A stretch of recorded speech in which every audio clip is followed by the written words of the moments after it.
ეს ის სიტყვა, რომელსაც ივანიშვილის გუნდის წევრები ხვალ ყველაზე ხშირად გაიგებენ. ეროვნულ ყრილობამდე შეიძლება ითქვას, რომ 24 საათზე ნაკლები არის დარჩენილი 4-ში 4-ზე. შეკრება დაანონსებული არის ქვეყნის ცენტრალურ გამზირზე. ხვალ თბილისის ქუჩები ეროვნული დროშის გადაჭრელდება, ყველა საქართველოს დროშით აპირებს სწორედ ქუჩაში გამოსვლას. ადამიანები, ვინც ქუჩაში 300 დღეა დგანან, აცხადებენ, რომ მოვიდა დრო ხალხის ხმა გაიგოს ყველამ. ხვალ ერთმანეთისაგან განსხვავებული ადამიანები დადგებიან ქვეყნის ცენტრალურ გამზირზე, განსხვავებული პოლიტიკური შეხედულებებით, განსხვავებული ასაკის ადამიანები იდგებიან ხვალ რუსთაველის გამზირზე იმისთვის, რომ ქართულ ოცნებას კიდევ ერთხელ გააგონონ საკუთარი ხმა, საკუთარი არჩევანი დაუფიქსირონ და ქართულმა ხალხმა დიდი ერთობა აჩვენოს.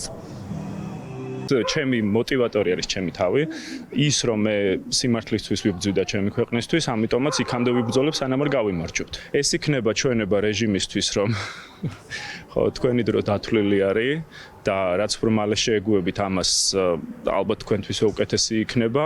ერთმანეთისთვის ჩვენება იქნება, რომ ჩვენ აქ ვართ, ჩვენ ერთმანეთის გვერდით ვართ, მხარ და მხარ ვიბრძვით და თუ მაგალითად გუშინ არ იყო იმდენი ხალხი რუსთაველზე, აგერ დღეს ვართ და ესე იგი პროტესტი ნამდვილად გრძელდება და მე ვფიქრობ, რომ გვჭირდება ასეთი შეკრება იმისთვისაც, რომ ძალები აღვიდგინოთ და რწმენა ჩვენი თავის და ერთმანეთის ვირწმუნოთ. ქვეყნისთვის ალბათ დღეები არ ითვლება, ქვეყნისთვის მთელი ცხოვრება არის, ხო, და ამიტომაც გამარჯვებამდე ბოლომდე აუცილებლად. ჩვენ ერთმანეთს ხედავთ, ერთმანეთს ამხნევებთ, ძალას ვაძლევთ და ვეუბნებით ერთმანეთს, რომ არა, ჩვენ არ შევეგუებით. ის ადამიანები, ვინც დგანა რუსთაველის თეატრზე, წარმომადგენლები არიან ისევ იმ ადამიანების, რომლებიც მანამდეც იდგნენ.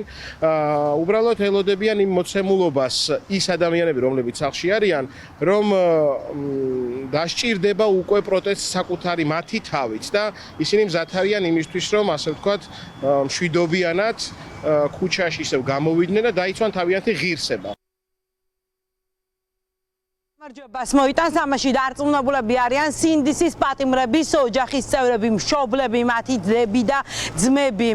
ეროვნულ კრების დღეზე, რა თქმა უნდა, ისინიც იქნებიან და რუსთაველის გამზირზე იდგებიან დიდ ფართომასშტაბიან შეკრებაზე, როგორც სინდისის პატიმრების ოჯახის წევრები აცხადებდნენ, 1 წლის წინ მათი ოჯახის წევრები იბრძოდნენ ქვეყნის ევროპული მომავლისთვის, რადგან ისინი ახლა პატიმრობაში არიან.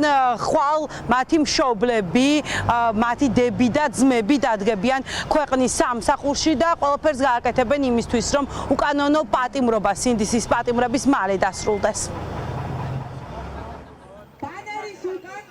რეგიონებიდან ძალიან ბევრი ადამიანი იქნება, თბილისი ფეხზე დადგება, რა ვიცი, 100-200,000 ადამიანი როცა დადგება და რეჟიმს მოთხოვს, რომ ცვლილებები აუცილებელია და რეჟიმი თუ ამას შეეწინააღმდეგება, აუცილებლად ადეკვატურ პასუხს მიიღებს, რაც ეს მათი ჩამოშლით, ეს მათი ცუდად დამთავრებით დასრულდება. აქედან გამომდინარე, მე კიდევ ერთხელ რეჟიმს მოუწოდებ გონიერად, სწორად, ადეკვატურად იაზროვნოს, იფიქროს და გადაწყვეტილება მიიღოს ქვეყნის ინტერესებიდან გამომდინარე და ხალხის ნების საწინააღმდეგოდ არ წავიდეს. საზოგადოების და ამ ოპოზიციის განწყობილი საზოგადოების დიდი ნაწილი მზად არის ბრძოლისთვის იქ სადაც უნდა იბრძოლოთ, იმიტომ რომ სხვა ადგილია პოლიტიკური ბრძოლის აქ აღარ არის დარჩენილი. ტერორისტებს და დიქტატორებს ეშინიათ ზუსტად გაერთიანებული საზოგადოების, მიტომაც მართავს ბიძინა დაყავი და იბატონეთ ქვეყანასაც, თავის გუნდსაც, სადაც ერთმანეთს დააჭმევინა ხალხს საბოლოოდ და რა თქმა უნდა ვაჩვენოთ, იმიტომ რომ ყველაფერი ნათელია, ყველაფერი ხელის გულზე დევს, რა ვიცი, კიდე რაღაც ისი დანახვა გინდათ. რა გაკლიათ იმისთვის ადამიანებს, რომ ბოლოს და ბოლოს თქვენეთი ნაბიჯი გადადგათ, მე არ ვიცი, ყველაფერი მშვენივრად ჩანს და ვინ არის, რა ვიცი, გამოსვლა. მეორე მხარეს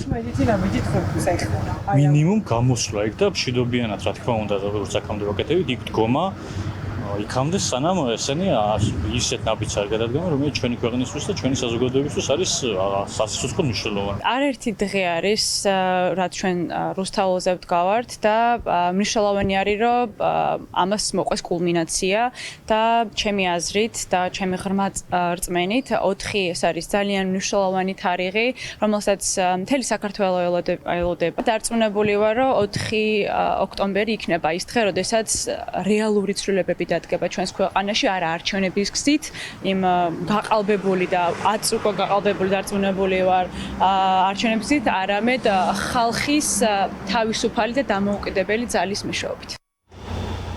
მშვიდობიანი დამხობა და დროშების რევოლუცია ხალხს დაანონსებული აქვს.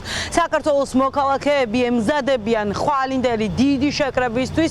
სხვადასხვა რეგიონებიდან დაანონსებული არის, რომ ჩამოვლენ ქვეყნის ცენტრალურ გამზირზე და ამ დღესთან დაკავშირებით ქართული ოცნების რიტორიკა არ იცვლება. კობახიძის შემდეგ კახა კალაძეც ციხით ემუქრება ყველას, ვინც ხვალ გაბედავს და ქუჩაში დადგება. არ აქვს ქართული ოცნებისთვის მნიშვნელობა, რამდენი ადამიანი იქნება ხვალ ქვეყნის ცენტრალურ გამზირზე. მათ არ სურთ გაიგონ რა არის ქართველი ხალხის არჩევანი. ყველას მინდა მოუწოდო, რომ არავინ არ გაწიროს თავი ციხისთვის. მე როგორც დედაქალაქის მერს ამ ქვეყნის რიგით მოქალაქეს ნამდვილად არ გამიხარდება და არ მიხარია, როდესაც ადამიანები ჩადიან დანაშაულს და შემდეგ უწევთ ციხეში წასვლა. ვინც კანონს დაარღვევს, არ აქვს მნიშვნელობა ეს რა ფორმით იქნება, როგორ იქნება მოყვება რეაგირება. ძალიან ბევრი ადამიანი გამოვიდა ხვალ ქუჩაში. თქვენთვის ქართული ოცნებისთვის ვისი განაცხადი იქნება ეს? კიდევ ერთხელ ვიმეორებ, დღევანდელ მოცემულობაში ქართულ ოცნებას ყავს ძალიან ბევრი მხარდამჭერი. თქვენ და სამწუხაროდ თქვენ ხართ ადამიანს ელოდებით ბატონო კახა ხვალ. რა არსებითი მნიშვნელობა არ აქვს, ახლა იმის თვალას ვარ დავიწყებთ, რამდენი ადამიანი გამოვა. არსებითი მნიშვნელობა ამას არ აქვს. ამ ქვეყანას მართავს, აი რიგითი მოქალაქეები. აი ეს ხალხი მართავს ამ ქვეყანას და ისინი გადაწყვიტავენ, ვინ იქნება ქვეყნის რიგითი მოქალაქეები არ არიან, ვინც ქუჩაში დგანან ამდენი ხანი. უმცირესობაში ეს არის დემოკრატია. ნახე, ეს არის ხვალ რომ ნახოთ, რომ უმცირესობაში არ არიან, მე რა ხდება? არის უმცირესობა, არის უმრავლესობა. თქვენ და სამწუხაროდ ხართ უმცირესობაში.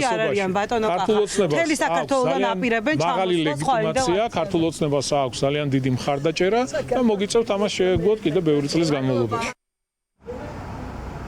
ვიდრე ქართველი ხალხი ეროვნულ არჩევანს დააფიქსირებს 24 საათზე ნაკლები არის დარჩენილი, ემზადებიან ამ დღისთვის განსაკუთრებულად შინაგან საქმეთა სამინისტროს წარმომადგენლებიც, თუმცა ხალხს არ ეშინია იმ რეპრესიების, რომელიც ივანიშვილის გუნდმა დაანონსა. შეკრება ხვალ 4 საათზე იქნება, დაიწყება ქვეყნის ცენტრალურ გამზირზე და როგორც აქციის ორგანიზატორები აცხადებენ, ძალიან ბევრი ადამიანი შეუერთდება ხვალ დიდ ეროვნულ კრებას.